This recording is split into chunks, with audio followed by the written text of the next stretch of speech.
were to me my idols. They were the people that I wanted to sing like or have a career like. Paul Robeson more as the man and what he represented, and Marian Anderson as the extreme vocal artist, and of course Roland Hayes, who was the first one of us that really made inroads into classical music with his singing in Europe and German, French, Italian, the whole bit. And that's where my interest started, and then they continued right straight through, and finally I became had my concert debut. Now what happened after that is a tremendous change.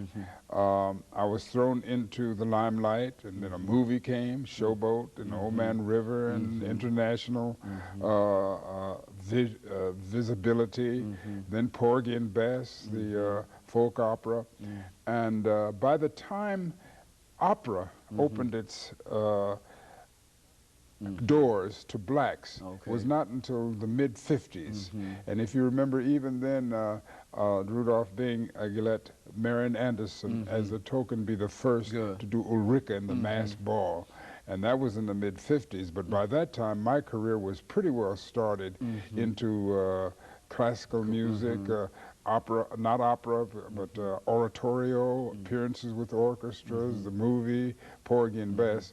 And so I never really embraced opera totally, but I've, of course, we've been on the fringes of it and had done what we call concert versions of things. I even did a concert version of Aida and a concert version of Boris Godunov in Russian and things like that. But my main field remained concerts and anything related to the theater.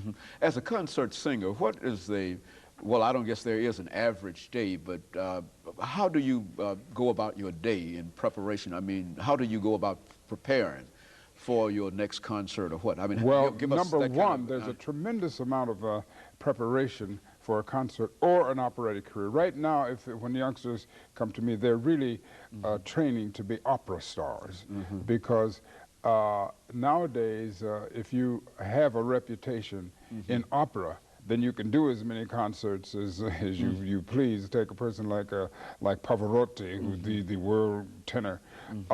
It's because of opera, and he can fill a stadium for a concert after that. But then he did not go into his career to do concert. It was opera, and opera is the big thing. In this country now, for instance, we used to have just a few cities that had opera houses, and now there are opera houses all over, everywhere. Dallas, you name it, have opera coming up.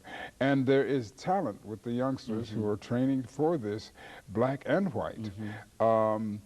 And that's where the big emphasis is now.